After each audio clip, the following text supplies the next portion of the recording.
The notification sound from my husband's phone echoed through our anniversary dinner, and when I saw him smile at the screen the way he used to smile at me, I knew our marriage was already over. I just didn't know I'd spend the next hour pretending to celebrate 12 years of what I thought was love while he texted another woman at the table across from me.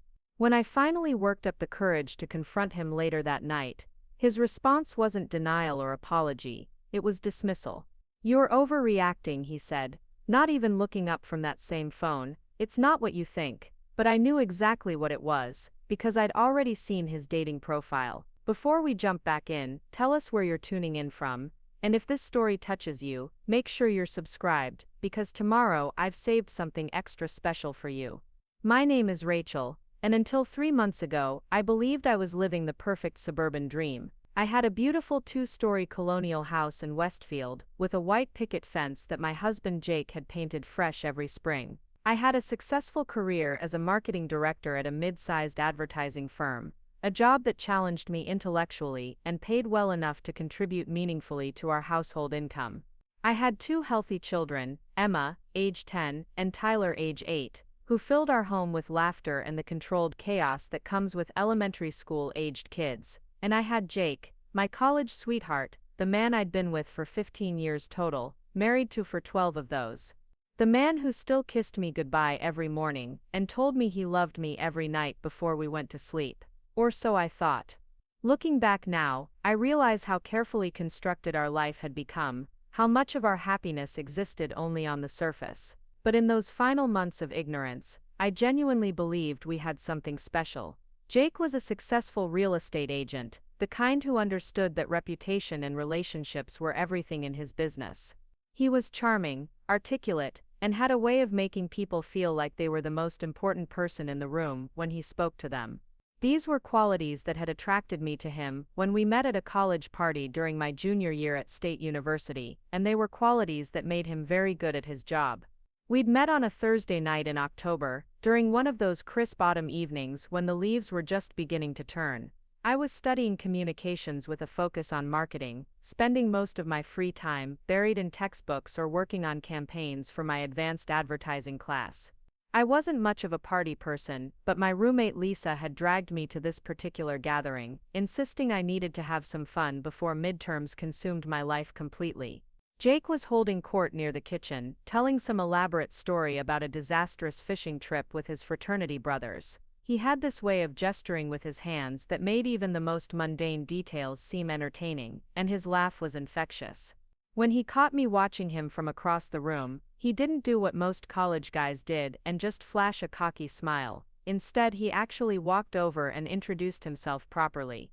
"I'm Jake Morrison," he said, extending his hand like we were at a business meeting instead of a beer-soaked college party. "And you look like someone who has better things to do than listen to my fishing disasters." I was charmed by his directness, by the way he seemed genuinely interested in what I might have to say. We ended up talking for hours, long after the party had wound down and most people had either left or passed out on various pieces of furniture. He walked me back to my dorm that night, and I remember thinking how refreshing it was to meet someone who seemed mature, someone who had actual goals and ambitions beyond just getting through college. Our courtship was everything a young woman dreams of.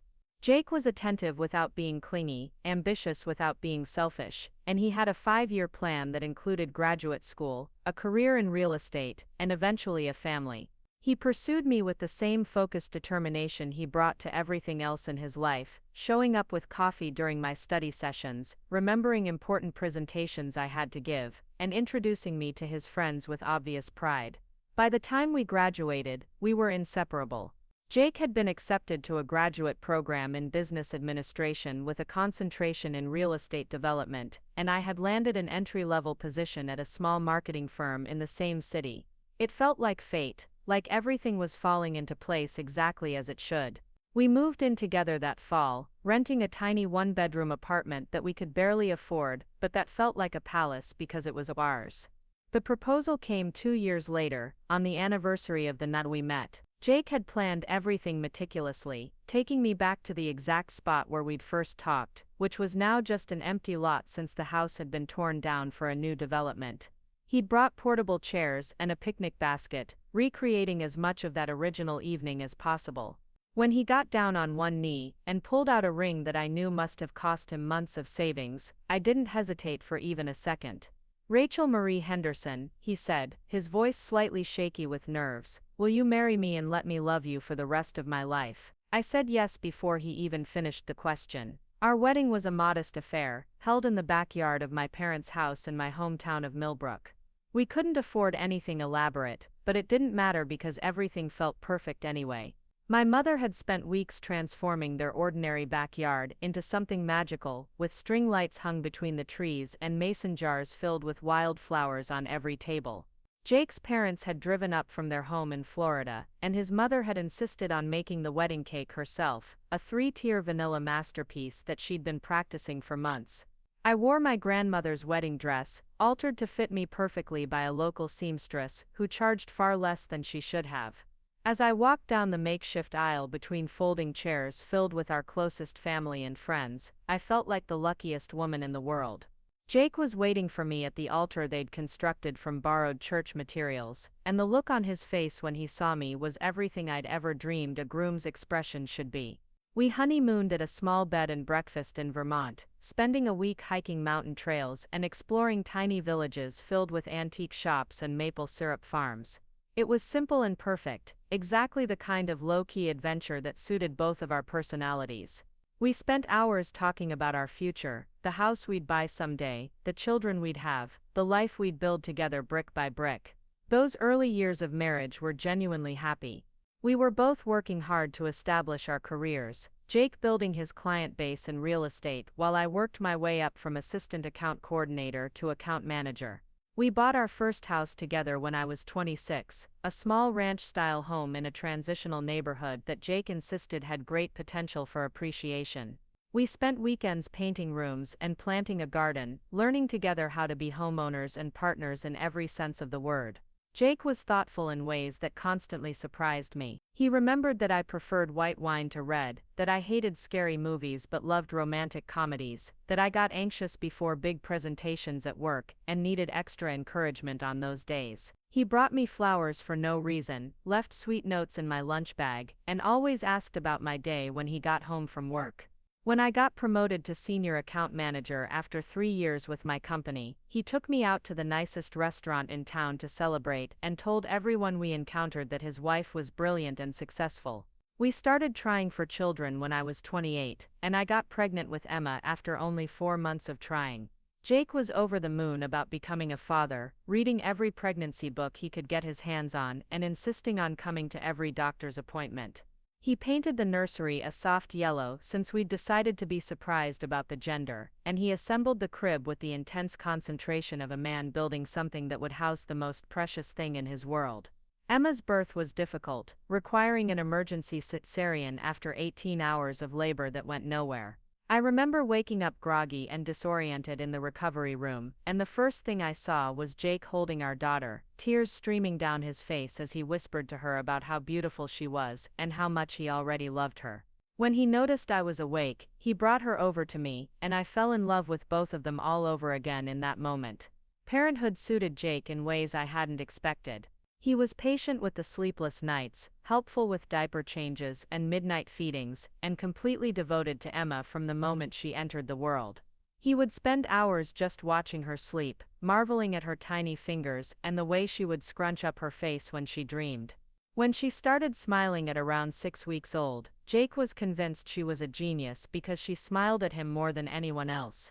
2 years later, we had Tyler and our family felt complete. Jake had been hoping for a boy, though he'd never said so directly, and his joy when the doctor announced it's a boy was impossible to miss. Tyler was an easier baby than Emma had been, sleeping through the night earlier and generally more content with whatever situation he found himself in. Jake threw himself into being a father with the same determination he brought to everything else, coaching Emma's soccer team and teaching Tyler to throw a baseball before he could properly walk. By the time the kids were school-aged, Jake's real estate career had really taken off. He'd joined a prestigious firm and was consistently one of their top producers, which meant longer hours but significantly more money.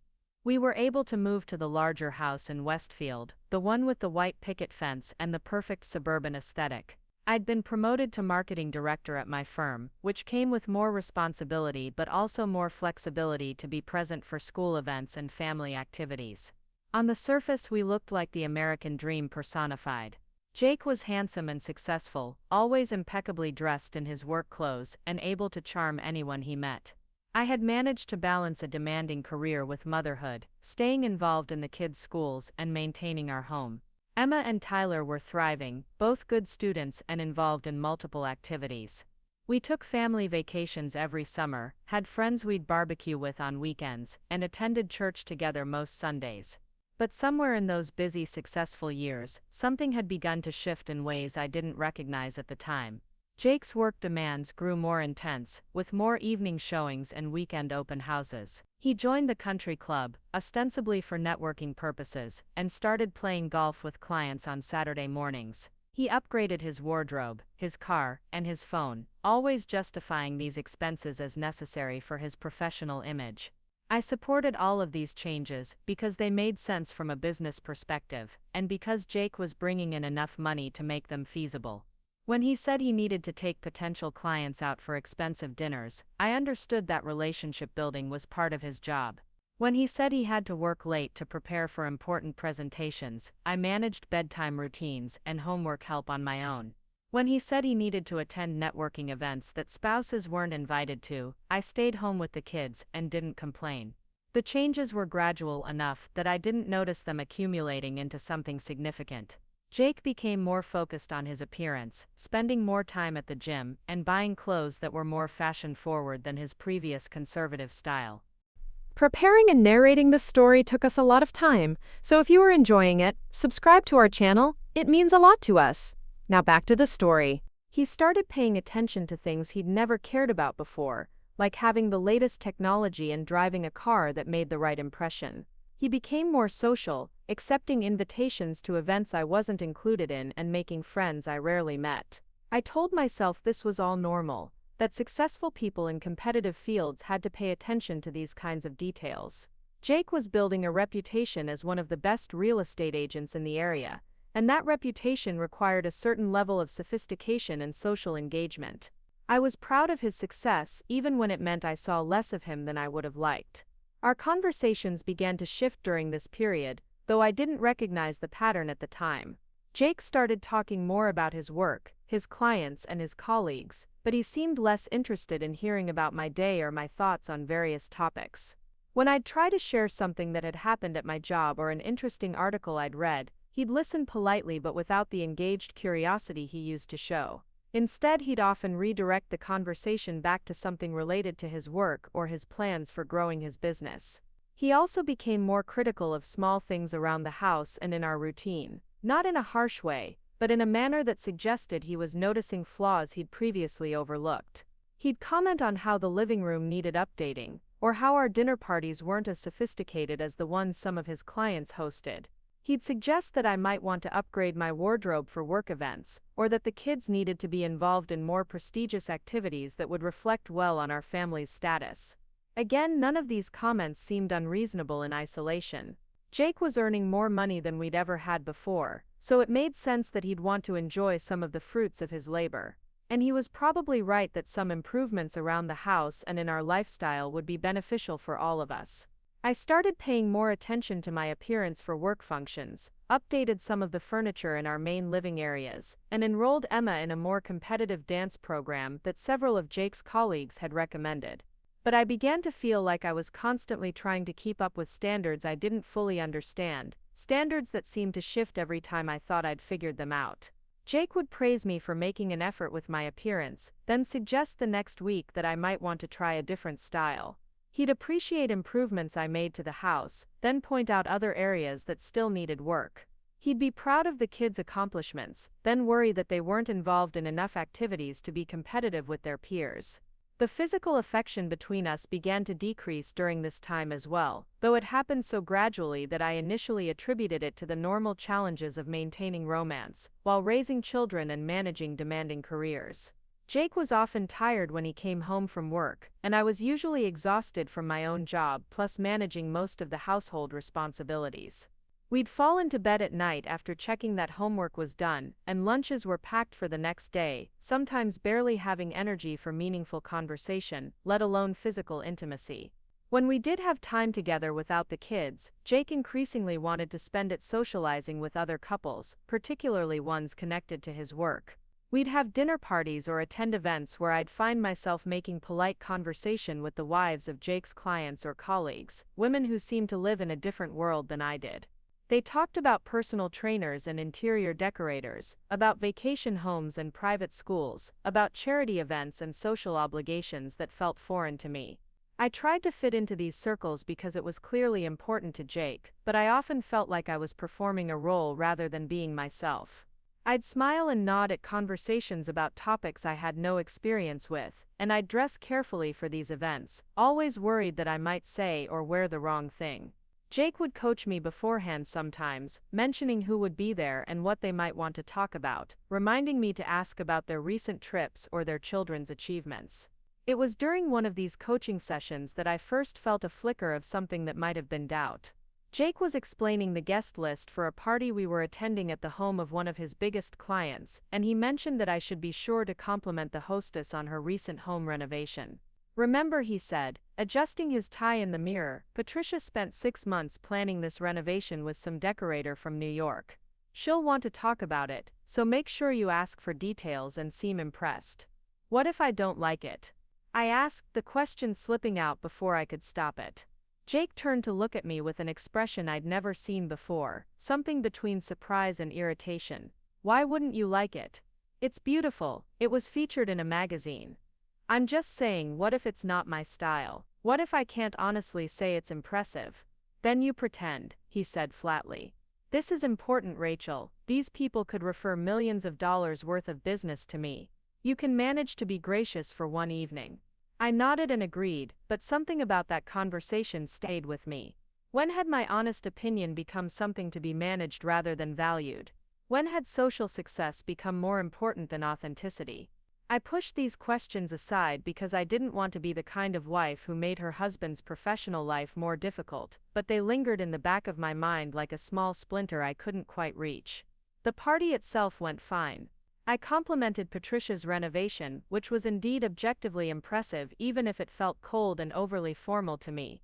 I made appropriate conversation with the other guests, asked polite questions about their children and their travel plans, and smiled at Jake's jokes when he told stories about difficult clients or unusual properties.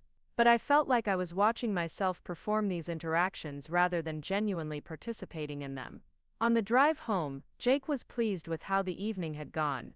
You did great tonight, he said, reaching over to squeeze my hand. Patricia really liked you. She said she might want to talk to you about marketing ideas for her nonprofit. I should have felt happy about his approval, but instead I felt strangely empty. When had earning Jake's praise for social performance become more important than simply enjoying an evening with friends?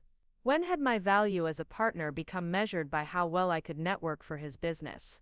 These questions continued to surface occasionally over the following months, usually triggered by some small incident that made me aware of how much our dynamic had shifted. Jake would make decisions about our social calendar without consulting me, assuming I'd be available for whatever events he'd committed us to attend. He'd offer my services to help with various projects for his colleagues' wives, volunteering my time and skills without asking if I was interested or available. He'd make plans for family vacations or major purchases, presenting them to me as decisions that had already been made, rather than options we might discuss together. Each individual instance could be explained away. Jake was busy and under pressure, so it made sense that he'd streamline some of the decision-making processes in our household. He was proud of my abilities and wanted to show me off to his professional circle, which was flattering even if it sometimes felt overwhelming. He was earning enough money to make financial decisions more easily, and he had good judgment about investments and major purchases. But the accumulation of these changes was creating a relationship dynamic I didn't entirely recognize. I was becoming more of a supporting character in our life together, rather than an equal partner in creating that life. My opinions were still sought out sometimes, but they were increasingly treated as one factor to consider rather than as equal weight in our decision-making process. My needs and preferences were still acknowledged, but they were often secondary to what Jake determined was best for our family's overall success and reputation. The most troubling part was how natural this transition felt most of the time. Jake wasn't demanding or controlling in any obvious way. He was still affectionate, still told me he loved me, still appreciated the things I did for our family. He simply seemed to have developed clearer ideas about how our life should look and function, and those ideas were compelling enough that I found myself going along with them even when they didn't entirely feel like my own choices. I began to wonder if this was just what marriage looked like after a certain number of years, especially when one partner's career became significantly more lucrative than the other's. Maybe the person who was bringing in more money naturally took on more decision-making responsibility. Maybe the person whose job required more social networking naturally became the one who determined their couple's social calendar. Maybe this was just how successful families operated, with clear roles and efficient systems that prioritized results over endless discussions about every minor decision. Our 12th wedding anniversary was approaching, and Jake suggested we celebrate at Le Bernardin, an upscale French restaurant that had recently opened in the downtown area. It was the kind of place we'd never been able to afford in our early years of marriage, and Jake seemed excited about the opportunity to celebrate somewhere that reflected how far we'd come financially and socially. I made a reservation for Saturday evening, arranged for Jake's mother to stay with the kids, and bought a new dress for the occasion. It was a navy blue sheath dress that I'd seen in a boutique window and admired for weeks before finally splurging on it. Jake had been encouraging me to invest in higher quality clothing for special occasions, and this dress felt like the kind of sophisticated choice he'd appreciate. The restaurant was everything Jake had hoped it would be. Elegant, exclusive, and filled with the kind of well-dressed clientele that made him feel like he belonged in successful circles. We were seated at a prime table with a view of the city lights, and Jake ordered an expensive bottle of wine that he'd researched specifically for this dinner. For the first hour, everything felt perfect. We talked about the kids, about our jobs, about plans for a summer vacation we were considering. Jake was charming and attentive, asking about a project I was working on and sharing funny stories about some of his recent clients. I felt like I was rediscovering the man I'd fallen in love with all those years ago, the one who could make me laugh and who seemed genuinely interested in my thoughts and opinions. But then his phone started buzzing. At first Jake ignored it, keeping the device face down on the table and continuing our conversation. But after the third notification sound in less than 10 minutes, he glanced at the screen. I watched his expression change subtly, a small smile playing at the corners of his mouth as he read whatever message had come through. "Sorry," he said, looking back up at me. "Just a client who's been anxious about a closing tomorrow. I should probably respond quickly to put her mind at ease." He typed a brief response and set the phone back down, but I could see him fighting the urge to check it again when it buzzed a few minutes later, and then again, and again. "Is everything okay?" I asked after the fifth or sixth notification. "Everything's fine," Jake assured me, but he was clearly distracted. When the phone buzzed again, he picked it up and read the message, that same small smile appearing on his face. This time, instead of a quick response, he typed something longer, his fingers moving rapidly across the screen. I watched him, feeling a strange uneasiness settle in my stomach. There was something about his expression as he typed. Something about the way he was smiling that didn't look like a man reassuring an anxious client about a real estate transaction. "Jake," I said, my voice sharper than I intended. "It's our anniversary dinner. Can't the client wait until tomorrow?" He looked up, seeming almost surprised to remember where he was. "Of course, you're absolutely right. I'm sorry, honey." He set the phone aside and reached across the table to take my hand. "This is our night. No more work interruptions." But the phone continued to buzz, and I could see the effort it was taking for him to ignore it. His attention kept drifting, his responses to my conversation becoming more automatic and less engaged. When our entrees arrived, he barely seemed to notice the elaborate presentation that he'd been looking forward to all week. Finally, after what felt like the 20th notification, I couldn't stand it anymore. "Just answer it," I said, my voice tight with frustration. "Obviously, whoever it is needs something urgently." Jake looked relieved. "Are you sure? It'll just take a second." I nodded, though I was anything but sure. I watched as he picked up the phone and read through what appeared to be several messages, his smile growing wider with each one. Then he began typing a response that was clearly much longer than any professional communication should be. I found myself studying his face as he typed, really looking at him in a way I hadn't in months. There was something animated about his expression, something almost playful. He looked younger somehow, more energetic than he'd seemed in our conversation all evening. Whatever he was writing was engaging him in a way that our anniversary dinner hadn't. When he finally set the phone down again, I asked, "Everything resolved with your client?" "What? Oh yes, all taken care of," he said, but there was something in his tone that didn't quite ring true. He seemed almost disappointed that the exchange was over. The rest of the dinner passed in a strange atmosphere of forced celebration. Jake made an effort to be present and attentive, but I could see him fighting the urge to check his phone every few minutes. I tried to recapture the romantic mood we'd had earlier, but something had shifted irrevocably. I kept thinking about the way he'd looked while typing those messages, the genuine enthusiasm and engagement I'd seen in his expression. When had I last seen him look that animated when talking to me? We drove home mostly in silence, both of us claiming to be tired from the long day. As we got ready for bed, Jake seemed to have forgotten about his phone entirely, chatting normally about the restaurant and making plans for the next day. But I couldn't stop thinking about those messages, about the look on his face, about the explanation that hadn't quite satisfied me. That night, as Jake slept beside me, I lay awake staring at the ceiling and trying to convince myself that I was overreacting.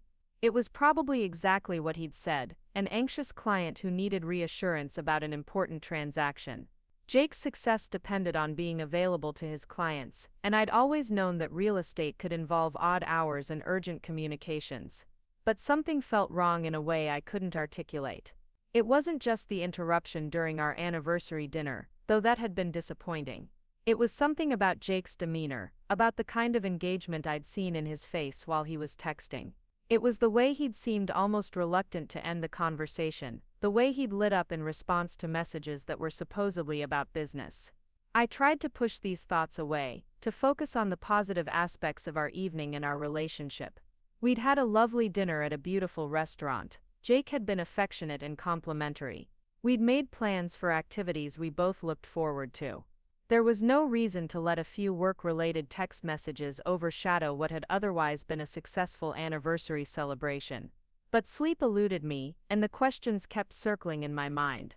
When had Jake become the kind of person who couldn't put his phone away during a special dinner? When had his work communications become so engaging that they could distract him from time with his family? When had I become the kind of wife who felt like she was competing with a device for her husband's attention? By morning I'd convinced myself that I was indeed overreacting, that the stress of work and family responsibilities was making me read too much into what was probably a perfectly innocent situation. Jake was up early as usual, already dressed and ready for his day by the time I came downstairs for coffee. "Thanks for being so understanding last night," he said, kissing my cheek as he gathered his things for work. "I know the phone interruptions were annoying, but you know how these clients can be." I nodded and smiled, accepting his gratitude and his explanation. But as I watched him leave for work, checking his phone one more time before getting into his car, I couldn't shake the feeling that something fundamental had shifted in our relationship, something that went beyond work demands or anniversary dinner etiquette. I just had no idea how much deeper this shift went, or how dramatically my understanding of our marriage was about to change. 3 weeks after our anniversary dinner, I found myself doing something I'd never imagined I would do. I was sitting in my car outside Jake's office building at 7:30 in the evening, watching him through the floor-to-ceiling windows of the conference room where he claimed to be working late on a major deal. Except Jake wasn't working. He was laughing with a woman I'd never seen before, a petite brunette in a red dress, who was leaning across the table toward him in a way that seemed far too intimate for any professional meeting. The decision to follow my husband had come after 2 weeks of increasingly suspicious behavior that I could no longer rationalize away. The late nights had multiplied, the mysterious phone calls had intensified, and Jake had become almost obsessively concerned with his appearance in ways that went far beyond professional requirements. He'd started working out twice as often, bought an entirely new wardrobe, and had even gotten his hair cut in a trendy style that made him look 5 years younger. When I'd commented on these changes, Jake had explanations that sounded reasonable on the surface. The gym was helping him manage work stress. The new clothes were necessary for meeting with higher-end clients. The haircut was part of updating his professional image for a promotional video his company was making. Each explanation made sense individually, but together they painted a picture of a man who was trying to attract someone, and that someone clearly wasn't his wife of 12 years. The breaking point had come the previous Tuesday when Jake received a phone call during dinner that he claimed was from a client, but which required him to step outside to take privately. Through the kitchen window, I'd watched him pace around our backyard for 20 minutes, animated and smiling in a way that had nothing to do with real estate transactions. When he'd come back inside, he'd been almost giddy, claiming the call had been about a potential multi-million-dollar listing that could transform his career. But when I'd asked for details about this supposedly life-changing opportunity, Jake had been vague and evasive. He couldn't remember the exact location of the property, wasn't sure about the timeline for listing it, and seemed annoyed by my questions rather than excited to share good news with his wife. That night, after he'd gone to sleep, I'd checked his phone while he was in the shower the next morning, but he'd changed his passcode from our anniversary date to something I couldn't guess. The phone passcode change had hit me like a physical blow. Jake and I had always shared everything, including access to each other's devices. We'd never been the kind of couple who kept secrets or maintained artificial privacy barriers. The fact that he'd deliberately locked me out of his phone could only mean one thing, and that thing was something he knew I wouldn't want to see. I'd started paying closer attention to his behavior after that, watching for signs I might have missed or dismissed before. Jake had always been social and outgoing, but lately his socializing seemed to involve a lot of people I'd never met and events I wasn't invited to. He'd mentioned grabbing drinks with colleagues, attending networking events, or meeting potential clients for dinner, but these activities never seemed to include spouses or result in the kind of business connections that had historically been important to his career. When I'd suggested accompanying him to some of these events, Jake had reasons why that wouldn't work. The networking group was men only. The client dinner was too boring for me to enjoy. The colleague drinks were happening on short notice at a location that wasn't convenient for me to get to. Every excuse was logical and considerate, but the pattern was clear. Jake was creating a social life that existed entirely separate from our marriage, and he was being very careful to keep those two worlds from intersecting. The night I decided to follow him was supposed to be another late client meeting, this one with a couple looking to buy a luxury home in an exclusive neighborhood. Jake had been excited about this meeting all week, claiming the potential commission could be the largest of his career. He dressed even more carefully than usual, wearing a new suit I'd never seen before and spending almost an hour on his hair and cologne. When I'd kissed him goodbye, he'd seemed nervous in a way that had nothing to do with professional anxiety. After he left, I'd tried to occupy myself with normal evening activities. I'd helped Emma with her science project, supervised Tyler's piano practice, and attempted to focus on some work I'd brought home from the office. But I couldn't stop thinking about Jake's behavior, about the secretive phone calls and the changed passcode and the way he'd been treating me like a roommate rather than a wife for the past several weeks. Finally, I'd called my neighbor Mrs. Patterson and asked if she could watch the kids for a couple of hours. I'd made up some excuse about needing to run an urgent errand, and she'd agreed immediately, probably sensing something in my voice that made her not ask questions. Within 20 minutes I was driving toward Jake's office, telling myself I was being paranoid while simultaneously knowing that I wasn't. Jake's real estate firm occupied the top 2 floors of a modern office building downtown, and the conference rooms had windows that faced the street. I'd been to company parties there before, so I knew the layout well enough to identify which room Jake would likely be using for an important client meeting. As I sat in my car across the street, I could see him clearly through the windows, and it was immediately obvious that whatever was happening in that conference room had nothing to do with real estate. The woman with him was stunning in an obvious way, with long dark hair and the kind of figure that looked like it required significant time and money to maintain. She was wearing a red dress that was far too revealing for any legitimate business meeting, and her body language was flirtatious in a way that made my stomach clench with recognition. But what made the situation undeniably clear was Jake's response to her. He was leaning forward across the table, reaching out to touch her hand, laughing at things she said with genuine delight rather than professional courtesy. I watched them for almost an hour, unable to look away even as each moment of their interaction confirmed what I'd been trying not to believe. They weren't discussing property values or mortgage options, they were having the kind of conversation people have when they're attracted to each other and exploring the possibility of acting on that attraction. Jake was using all the charm and attention I remembered from our early dating days, but he was directing it towards someone who definitely wasn't his wife. When they finally stood up to leave, I saw Jake help her with her coat in a gesture that was protective and intimate. They walked toward the elevator together, standing closer than any business associates would, and just before the doors closed, I saw him lean down to whisper something in her ear that made her laugh and touch his arm in response. I drove home in a daze, my hands shaking as I gripped the steering wheel. Everything I'd suspected was true, but seeing the evidence with my own eyes had been more devastating than I'd anticipated. Jake wasn't just having an affair, he was having the kind of affair that involved real emotions and genuine connection. He wasn't sneaking around with someone out of simple physical attraction or midlife crisis impulses. He was building a relationship with someone else while systematically dismantling his relationship with me. When I got home, Mrs. Patterson asked if everything was all right, probably noticing that I looked like I'd seen a ghost. I managed to thank her and assure her that everything was fine, though I'm sure my performance was unconvincing.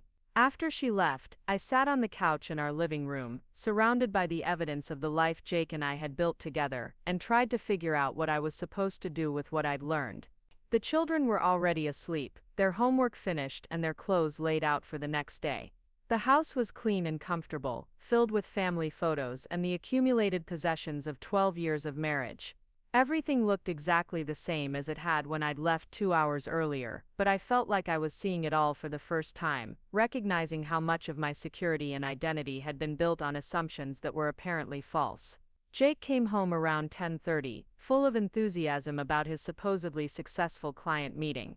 He told me elaborate stories about the couple he'd met with, describing their house hunting criteria and their budget in detail that seemed designed to convince me of the legitimacy of his evening. He was so animated and specific in his descriptions that I almost wondered if I'd imagined what I'd seen, if there was some explanation for the scene in the conference room that I hadn't considered.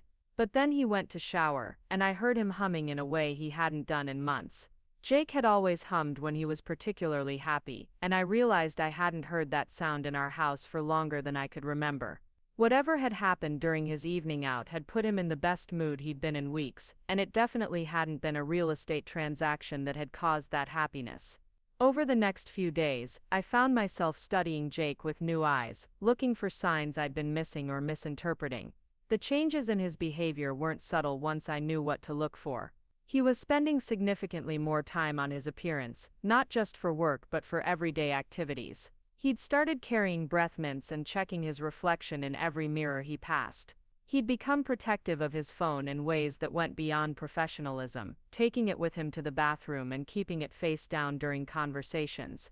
Most tellingly, he'd become almost artificially cheerful around me and the children, as though he was overcompensating for guilt by being more attentive and agreeable than usual. He'd started bringing me flowers for no reason, complimenting my appearance more frequently, and making an obvious effort to be present during family activities. But his attention felt performative rather than genuine, like he was checking items off a list of things good husbands should do rather than expressing authentic affection. I began paying attention to his schedule more carefully, noting the patterns in his late nights and weekend obligations. There were certain days of the week when he was consistently unavailable, certain times when his phone calls always required privacy, certain events that always seemed to come up at the last minute. Jake had always been busy with work, but this busyness had a different quality to it, more secretive, and less connected to the professional goals he'd previously shared with me. The most painful realization was how long this had probably been going on without my noticing. Looking back, I could see signs that stretched back months, maybe even longer, the gradual decrease in physical intimacy that I'd attributed to stress and busy schedules.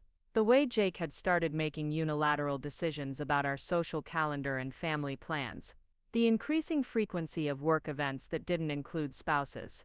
The subtle but persistent criticism of my appearance and behavior that had made me feel like I was constantly falling short of some standard I didn't understand. I'd been so focused on managing my own responsibilities and supporting Jake's career ambitions that I'd failed to recognize how disconnected we'd become. Or maybe I had recognized it but had chosen to believe it was temporary, a phase we'd work through once things settled down at his job, or once the kids were older, or once we had more time to focus on our relationship. Now I realized that Jake hadn't been waiting for things to settle down. He'd been actively building a life that didn't include me, cultivating relationships and experiences that he was keeping entirely separate from our marriage. The man I'd been married to for 12 years had become a stranger who was living in my house and sharing my bed while his real emotional life was happening somewhere else entirely. The question was what to do with this knowledge. I could confront Jake directly, but I knew he would deny everything and demand proof I didn't have. I could hire a private investigator, but that felt like an admission that our marriage was already over. I could pretend I didn't know and hope the affair would run its course, but I wasn't sure I could maintain that level of denial now that I'd seen the truth with my own eyes. For a week I lived in this strange state of suspended animation, going through the motions of our normal routine, while internally processing the fact that nothing about our life together was what I'd thought it was. I made Jake's coffee in the morning, and asked about his day when he came home from work and helped the children with their homework, and maintained all the rhythms of our family life, but I felt like an actress playing a role in a play I no longer understood. The breakthrough came when I was doing laundry, and found a receipt in Jake's pants pocket from a restaurant I'd never heard of. The date was from the previous week, during one of his supposed client meetings, and the receipt showed dinner for two with an expensive bottle of wine. What caught my attention wasn't just the cost, which was far more than Jake would typically spend on a business meal, but the timing. The receipt was time-stamped at 9:45 p.m., which meant Jake had been at this restaurant until at least 10 o'clock, but he'd told me his meeting had ended at 8:30. More importantly, the restaurant was in a part of town that had no connection to Jake's work territory. It was a romantic bistro in an artsy neighborhood known for intimate dining and couples dates, not the kind of place anyone would choose for a professional meal with clients. The receipt itself felt like evidence, concrete proof that Jake was spending money on someone else in contexts that had nothing to do with his career. That night, after Jake had gone to sleep, I took his receipt and drove to the restaurant. It was a small dimly lit place with tables for two and soft music playing in the background. The kind of place Jake and I might have gone for a special occasion in our early marriage, but definitely not somewhere he would take real estate clients. I sat in the parking lot and called the restaurant from my cell phone, claiming I was trying to track down my husband who'd lost his wallet after dinner there the previous week. The hostess was helpful and sympathetic, checking their reservation records for the date on the receipt. She confirmed that they'd had a reservation under Jake's name for two people, and she remembered the couple because they'd seemed very affectionate and had stayed quite late. She described the woman as a brunette in a red dress, the same woman I'd seen with Jake in his office conference room. As I drove home that night, I realized I'd moved past the point of suspicion into the realm of certainty. Jake wasn't just having an affair, he was having a full-fledged relationship complete with romantic dinners and regular meetings. He was investing time, money and emotional energy into someone else, while maintaining the facade of our marriage, for reasons I couldn't begin to understand. The next day, I made a decision that surprised me with its clarity and determination. I was going to find out exactly who this woman was and how long this relationship had been going on. I was going to gather concrete evidence of Jake's betrayal, not because I wanted to hurt him or destroy our marriage out of spite, but because I needed to understand the full scope of what I was dealing with before I could decide how to respond. I started by paying closer attention to Jake's digital habits, noting when he was most protective of his phone and when he seemed most distracted by incoming messages. I observed his patterns of behavior, tracking when he claimed to be working late and when he seemed most energetic and happy after returning home. I began keeping a detailed record of his explanations for various activities, noting inconsistencies and gaps in his stories. Most importantly, I started researching ways to discover information about someone's online activities and social media presence. I'd never been particularly technically sophisticated, but I was motivated in ways I'd never been before, and I was determined to find answers to the questions that were consuming my thoughts. It took me almost 2 weeks of careful investigation, but eventually I found what I was looking for. Jake had been careless with his laptop one evening, leaving it open on the kitchen counter while he took a shower. I'd managed to access his browsing history, which revealed regular visits to a dating website called Elite Connections, a platform specifically designed for successful professionals seeking discreet relationships. My hands were trembling as I navigated to the website and searched for Jake's profile. When I found it, the betrayal was even worse than I'd imagined. Jake hadn't just created a dating profile, he'd created an entire alternate identity. His profile described him as separated from his wife, in the process of finalizing a divorce, and actively seeking a serious relationship with someone who shared his ambitions and lifestyle goals. The photos on his profile were recent ones I'd never seen before, professional-looking shots that showed him at his most attractive and confident. His biography was carefully crafted to present him as successful, available, and ready for a committed partnership with the right woman. He'd listed interests and hobbies I didn't even know he had, described himself with personality traits that didn't match the man I'd been married to, and made it clear that he was looking for something much more substantial than a casual affair. The most devastating part was reading the messages he'd exchanged with various women on the platform. Jake wasn't just cheating, he was actively shopping for a replacement wife. He was evaluating potential partners based on their careers, their social status, their appearance, and their compatibility with the lifestyle he wanted to create. He was treating our marriage like a job he was planning to quit while he interviewed for a better position. The woman from the restaurant, whose name was apparently Miranda, was just one of several women Jake had been messaging regularly. He'd been conducting what amounted to a systematic search for someone he considered an upgrade from me, someone younger, more sophisticated, more aligned with his professional ambitions. The conversations I read made it clear that he'd been building relationships with multiple women while telling each of them that he was almost single and ready for something serious. As I sat in my kitchen reading through months of Jake's correspondence with other women, I felt something shift inside me that was deeper than anger or hurt.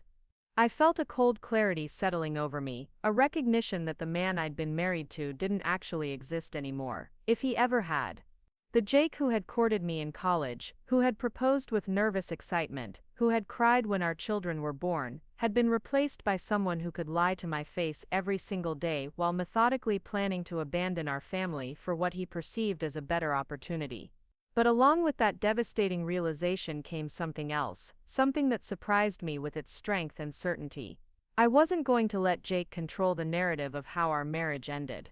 I wasn't going to be the unsuspecting wife who was blindsided by her husband's betrayal and left scrambling to pick up the pieces. I was going to take control of this situation and make sure that when the truth came out, I was the one who decided how and when it happened. I was going to confront Jake with the evidence of his deception, but I was going to do it on my terms, when I was prepared for the consequences and ready to protect myself and my children from the fallout. I was going to make sure he understood that his carefully constructed lies had been discovered, that his elaborate deception had failed, and that he was going to face the reality of what he'd done to our family. But first I was going to document everything. Every message, every receipt, every lie, every piece of evidence that proved how thoroughly Jake had betrayed, not just me but the children who trusted him and the life we'd built together. I was going to make sure that when this was over, there would be no question about who was responsible for destroying our marriage, and no possibility that Jake could rewrite history to make himself the victim of our situation. The woman who had followed her husband to his office building and sat in her car watching his deception unfold was not the same woman who was now systematically gathering evidence of his betrayal. I was discovering reserves of strength and determination I hadn't known I possessed, and I was realizing that being underestimated by someone who claimed to love me was about to become Jake's biggest mistake. I chose our 13th wedding anniversary to destroy Jake's carefully constructed lies. The irony wasn't lost on me that exactly 1 year after he'd spent our anniversary dinner texting another woman, I would be spending this anniversary presenting him with printed copies of every message he'd sent on Elite Connections, every receipt from his secret dates, and a detailed timeline of his deception that stretched back almost 8 months. I'd spent 3 weeks preparing for this confrontation with the methodical precision of a prosecutor building a case. Every piece of evidence was organized in a leather portfolio that I'd purchased specifically for this purpose. Every lie was cross-referenced with documented proof of the truth. Every woman he'd been messaging had been identified and cataloged, including Miranda, who turned out to be a recently divorced marketing executive with 2 children of her own, someone who had no idea that Jake was still very much married. The most challenging part of my preparation had been maintaining the facade of normalcy while internally preparing for the complete destruction of our family as we knew it. I'd continued making Jake's coffee each morning, helping the children with their homework each evening, and responding to his increasingly elaborate lies about work meetings and client dinners with the appropriate level of interest and support. But every smile felt like it was cracking my face, and every conversation felt like a performance I was giving for an audience of one who didn't deserve the courtesy. I'd also been quietly preparing for the practical realities of what would come next. I'd consulted with a divorce attorney, opened my own bank account, and researched apartments in the area that would allow me to keep the children in their current schools. I'd spoken with my supervisor about the possibility of transitioning to full-time remote work, and I'd reached out to old friends who might be able to provide emotional support during the difficult months ahead. Most importantly, I'd had several conversations with Emma and Tyler about general concepts of honesty and family changes, trying to prepare them psychologically for upheaval without revealing the specific crisis that was approaching. They knew something was different, probably sensing the tension between their parents even though we'd both been trying to shield them from our problems. The morning of our anniversary, Jake presented me with a beautiful bouquet of roses and a jewelry box containing diamond earrings that probably cost more than most people's monthly rent. He'd made reservations at the same French restaurant where we'd celebrated the previous year, claiming he wanted to recreate the magic of that evening. The casual cruelty of this gesture, knowing what I now knew about how he'd spent that previous anniversary dinner, was almost breathtaking in its audacity.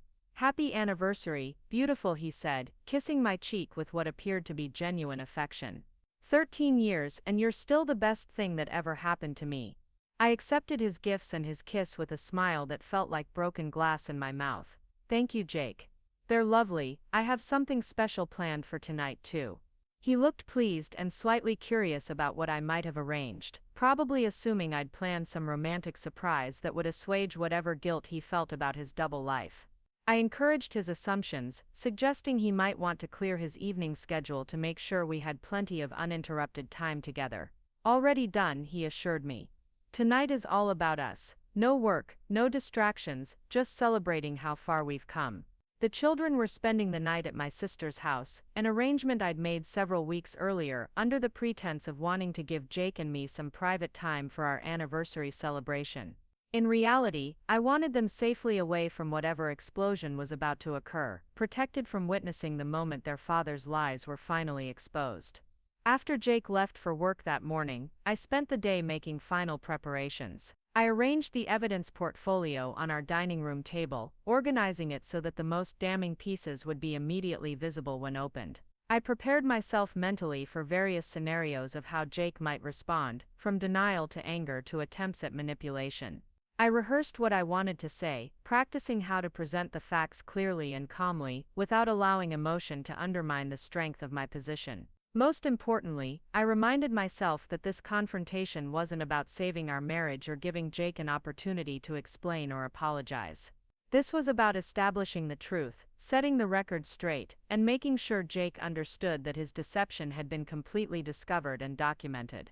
Jake came home that evening in an exceptionally good mood, probably anticipating both our anniversary dinner and whatever plans he'd made with Miranda for later in the week.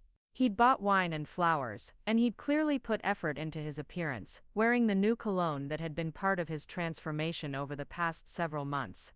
"Ready for our big night out?" he asked, wrapping his arms around me from behind as I stood at the kitchen counter. "Actually," I said, turning in his arms to face him, "I thought we might stay in tonight. I've prepared something special here at home." Jake looked slightly disappointed but quickly recovered, probably assuming I'd planned some romantic evening that would ultimately serve his purposes just as well as a public dinner. "That sounds perfect. What did you have in mind? Why don't you go get comfortable, and I'll meet you in the dining room in a few minutes." While Jake went upstairs to change clothes, I opened the evidence portfolio and arranged several key documents on the dining room table where he'd be sure to see them immediately. On top was a screenshot of his Elite Connections profile, showing his smiling face and his description of himself as recently separated and looking for a serious relationship. Beneath that were printed copies of his most explicit messages to Miranda, conversations that made it clear their relationship had progressed far beyond innocent flirtation. When Jake came back downstairs, wearing casual clothes and still humming cheerfully, he walked into the dining room with a smile that died instantly when he saw what was waiting for him on the table. "What is this?" he asked, though his face had already gone pale in a way that told me he knew exactly what it was. "It's the truth," I said simply, taking a seat at the head of the table and gesturing for him to sit down. "It's documentation of every lie you've told me over the past 8 months, every woman you've been messaging on dating websites, every receipt from restaurants where you've taken other people while claiming to be at work meetings." Jake remained standing, staring at the documents like they might disappear if he looked at them long enough. "Rachel, I can explain this. It's not what it looks like." "Really?" I picked up one of the message printouts and read aloud. Miranda, I can't wait to start our new life together once my divorce is finalized next month. You're everything I've been looking for in a partner, and I know we're going to be so happy together. I set the paper down and looked at him directly. "What exactly does that look like to you, Jake?" He sat down heavily in his chair, his confident demeanor crumbling as he realized the scope of what I'd discovered. "How long have you known?" "Long enough to document everything thoroughly, long enough to consult with a divorce attorney, long enough to open my own bank accounts and start making arrangements for the children." Jake's face went through several expressions in rapid succession: shock, fear, and then something that looked almost like relief. "Rachel, please, let me explain what's been happening. This isn't what I wanted. I never meant for things to go this far, but they did go this far," I replied calmly. "You created dating profiles on multiple websites. You've been having affairs with several different women. You've been telling them you're separated and planning to divorce me. You've been spending our money on romantic dinners and gifts for other people. You've been lying to my face every single day for months." "I was confused," Jake said, his voice taking on a pleading quality I'd never heard before. "I was going through some kind of midlife crisis, questioning everything about my life, but I never actually wanted to leave you and the kids. I love our family." I opened the portfolio and pulled out another set of documents. "These are your messages to a woman named Sarah from 3 weeks ago. You told her you were looking for someone to help you raise your children after your ex-wife moves out of state. You described me as bitter and vindictive, someone who was making your life miserable and turning the kids against you." I looked up at him. "Does that sound like love to you?" Jake buried his face in his hands. "I was just telling them what they wanted to hear. It didn't mean anything." "It meant something to me," I said, my voice finally betraying some of the anger I'd been suppressing. "It meant that the man I've been married to for 13 years, the father of my children, the person I've supported and loved and built a life with, thinks so little of me that he'd describe me as bitter and vindictive to women he's trying to sleep with." "That's not how I really feel about you," Jake protested. "You know that's not who you are. I was just saying whatever I thought would make them interested in me. So you're admitting that you're willing to lie to anyone about anything if it serves your purposes. That there's no statement you won't make, no person you won't betray, if it gets you what you want in the moment." Jake looked up at me with something approaching desperation. "What do you want me to say, Rachel? What do you want me to do? I made mistakes, huge mistakes, but we can work through this. We can go to counseling. I'll delete all the profiles and cut off contact with everyone. We can start over." I stood up and walked to the window, looking out at our backyard where Emma and Tyler had played for years, where we'd hosted birthday parties and barbecues and all the normal activities of family life. "Do you know what the worst part of this is, Jake? Tell me. I'll fix it. The worst part is that you're still lying. Even now, with all the evidence spread out in front of you, you're still trying to manipulate the situation. You're still trying to control the narrative and convince me that this is something we can just move past if I'm reasonable and forgiving enough." I turned back to face him. "You didn't make mistakes, Jake. You made choices. Hundreds of deliberate choices over many months. You chose to create those profiles. You chose to message those women. You chose to meet them for dinner and tell them you loved them. You chose to come home to me every night and pretend to be a faithful husband while planning your exit strategy. I never had an exit strategy, Jake said weakly. I walked back to the table and pulled out another document. This is a real estate listing you saved to your favorites last month. It's a bachelor pad downtown, perfect for a successful single man looking to entertain female companions.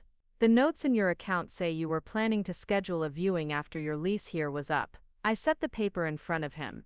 Our lease isn't up, Jake. We own this house, which means you were planning to leave us. Jake stared at the real estate listing without speaking for several long minutes. When he finally looked up, something had changed in his expression. The desperate pleading was gone, replaced by something colder and more calculating. Fine, he said. You want the truth. Here's the truth. I have been planning to leave, not because I don't love you, but because this marriage hasn't been making me happy for a long time. We've grown apart. We want different things. We've become different people. So you decided to shop for a replacement wife while keeping me as backup in case your other options didn't work out. I decided to explore what else was out there before making any permanent decisions about our family, Jake replied, his tone becoming more defensive. I was trying to be responsible, trying to make sure I knew what I wanted before disrupting everyone's lives. I laughed, but there was no humor in the sound. You call this responsible, lying to me and the children every day, spending our money on other women, telling strangers that I'm a terrible person, building relationships with people while pretending to be someone you're not. At least I didn't just give up on our marriage without trying to figure out if there was something better. Jake shot back, and for the first time I saw the real anger he'd been suppressing. At least I didn't just settle for being miserable for the rest of my life. Is that what you think I've been doing? Settling for misery? Haven't you? Jake stood up, his composure finally cracking completely. When was the last time you were genuinely excited about anything we did together? When was the last time you looked at me the way you looked at me when we were dating? When was the last time our life together felt like something worth fighting for instead of just something we were both enduring? The question hit me like a physical blow because there was truth in it that I hadn't wanted to acknowledge. We had grown apart, our marriage had become routine and comfortable rather than passionate and exciting. We had been going through the motions of being happy rather than actually being happy, but that realization didn't change the fundamental betrayal of how Jake had chosen to address those problems. You're right, I said quietly. We have been settling. We have been going through the motions instead of really living, but the solution to that wasn't to lie and cheat and plan your escape while pretending everything was fine. The solution was to talk to me, to work on our problems together, to decide jointly whether our marriage was worth saving or whether we should end it honestly. Would you have been willing to have that conversation? Jake asked. If I had come to you 6 months ago and said I was unhappy and thinking about leaving, would you have been open to discussing it, or would you have just tried to convince me to stay for the sake of the kids and the house and our reputation? I considered his question seriously, trying to be honest with myself about how I might have responded. I don't know, I admitted. Maybe I would have fought for our marriage. Maybe I would have suggested counseling. Maybe I would have been hurt and angry and tried to talk you out of leaving. But at least I would have had the chance to respond honestly to an honest conversation instead of being manipulated and deceived while you made unilateral decisions about our future. Jake sat back down, the fight going out of him. You're right. I handled this terribly. I was a coward. I didn't want to hurt you, but I ended up hurting you so much worse. You didn't want to hurt me, or you didn't want to deal with the consequences of hurting me. He was quiet for a long time before answering. Both probably. I sat down across from him, feeling emotionally drained but also strangely relieved. The truth was finally out in the open, messy and painful and complicated, but real in a way our life together hadn't been for months. So what happens now? Jake asked. Now we get divorced, I said simply. We divide our assets, we figure out custody arrangements for the children, and we both start over with our lives. Just like that.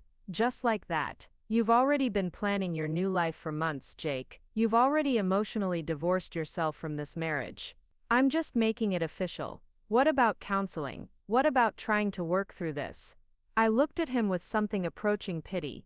You can't work through a relationship with someone who's willing to lie about fundamental aspects of their life. You can't rebuild trust with someone who spent months systematically destroying it. You can't create intimacy with someone who was shopping for your replacement while sharing your bed. Jake nodded slowly, perhaps finally understanding that the scope of his betrayal had moved us beyond the possibility of reconciliation.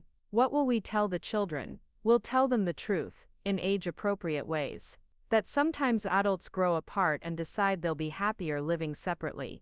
That it's not their fault, that we both love them, and that we'll figure out how to co-parent effectively even though we won't be married anymore. And what will you tell other people? I smiled for the first time that evening, but it was a cold expression that made Jake shift uncomfortably in his chair. I'll tell them that my husband was living a double life and that I discovered he'd been planning to leave us for another woman. I'll tell them that I found out because he was careless with his lies and got caught. I'll tell them that I decided I deserved better than being married to someone who could deceive me so thoroughly. Rachel, please, think about my reputation, my career. Think about how this will affect the kids if everyone knows the details. You should have thought about that before you created dating profiles and started affairs, I replied. You should have thought about that before you described me as vindictive to women you were trying to impress. You should have thought about that before you decided that your happiness was more important than your family's stability. I stood up and began gathering the evidence documents back into their portfolio. I'm not going to lie for you anymore, Jake. I'm not going to protect your reputation at the expense of my own dignity. I'm not going to help you maintain the image of being a good man when you've proven that you're not. So that's it. 13 years of marriage, 2 children, a whole life together, and you're just throwing it all away. I turned to face him one final time. I'm not throwing anything away. You already threw it away. I'm just refusing to pretend otherwise anymore. 3 months later, I was sitting in my new apartment, a bright 2-bedroom place just 10 minutes from the children's schools, when I received a text message that made me smile with genuine satisfaction. It was from Miranda, Jake's former girlfriend from Elite Connections, who had tracked down my contact information through mutual acquaintances. I wanted you to know that I broke up with Jake last week, the message read. I found out he was messaging other women on dating sites while we were together, telling them the same lies he told me about being ready for a serious relationship. I'm sorry for my part in what happened to your marriage. I had no idea he was still married when we met. You deserve so much better than him. I texted back a simple thank you for letting me know, but what I was really thinking was that Miranda was about to discover what I'd already learned. Jake Morrison was the kind of man who would always be looking for something better, someone more perfect, some situation that required less work and sacrifice than the one he currently had. The woman who had sat in her car watching her husband flirt with another woman through office windows felt like a stranger to me now. I was stronger than I'd ever imagined possible, more independent than I'd been since college, and more honest about what I wanted from life than I'd been in years. Jake had thought he was trading up when he started shopping for a replacement wife. What he'd actually done was set me free to discover who I was when I wasn't trying to be someone else's idea of perfect. And that woman, it turned out, was someone I actually liked. Up next, you've got 2 more standout stories right on your screen. If this one hit the mark, you won't want to pass these up. Just click and check them out.